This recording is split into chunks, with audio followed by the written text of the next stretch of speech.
নমস্কার বন্ধুরা, আজকে আবারও নতুন একটি রেসিপি নিয়ে তোমাদের সঙ্গে শেয়ার করব। আজকে ভেজে দেখাবো সর্ষে শাক।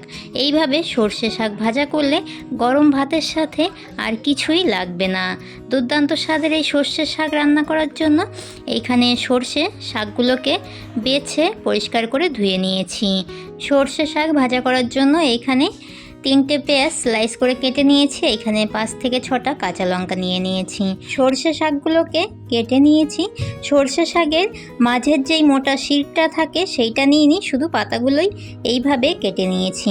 এবারে একটা প্যানে সর্ষে শাকগুলো দিয়ে হালকা জল দিয়ে ভাপিয়ে নেব। সর্ষে শাক ভাপানোর জন্য দিয়ে দিচ্ছি সামান্য লবণ, চিড়ে রাখা কাঁচা লঙ্কা, সামান্য জল দিয়ে 1 থেকে 2 মিনিট মতো সর্ষে শাকগুলোকে ভাপ দিয়ে নেব।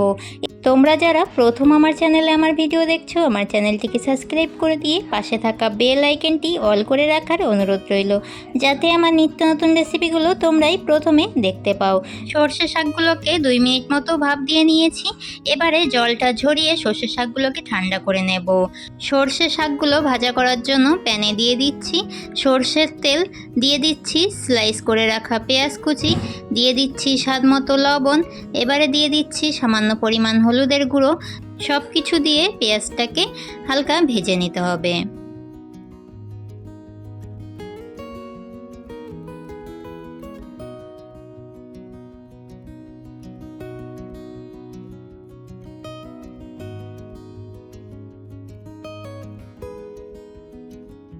পেঁয়াজগুলোকে আমি প্রায় 2 মিনিট ধরে ভেজে নিয়েছি।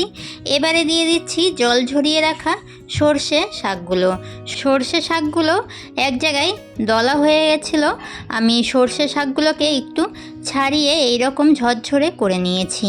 এইরকম ঝরঝরে করে নিয়েই সর্ষে শাকগুলো ভাজা করলে সর্ষে শাক ভাজাটা অনেক ভালো হয়। এইভাবে সর্ষে শাক ভাজা করলে সর্ষে শাক ভাজাটা খেতে অনেক ভালো লাগে। তোমরাও বাড়িতে এই রেসিপিটি ফলো করে সর্ষে শাক ভাজা করবে, আর আমাকে অবশ্যই কমেন্ট করে জানাবে রেসিপিটি তোমাদের কাছে কেমন লাগলো। সর্ষে শাকগুলো ভাজা করার সময় গ্যাসের আঁচটা লো ফ্লেমে করে দিয়ে এইভাবে নাড়াচাড়া করে সর্ষে শাকগুলো ভেজে নিতে হবে। সর্ষে শাকগুলো দেওয়ার পরে আমি 2 থেকে 3 মিনিট মতো হালকা নেড়ে চেড়ে সর্ষে শাকগুলোকে ভেজে নিয়েছি।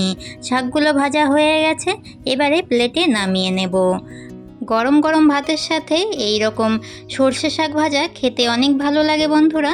তো আজকের মতো এতটাই। আবারও দেখা হবে নতুন একটি রেসিপির সাথে আগামী দিন। তোমরা সকলে অনেক অনেক ভালো থাকবে। সকলকে টাটা।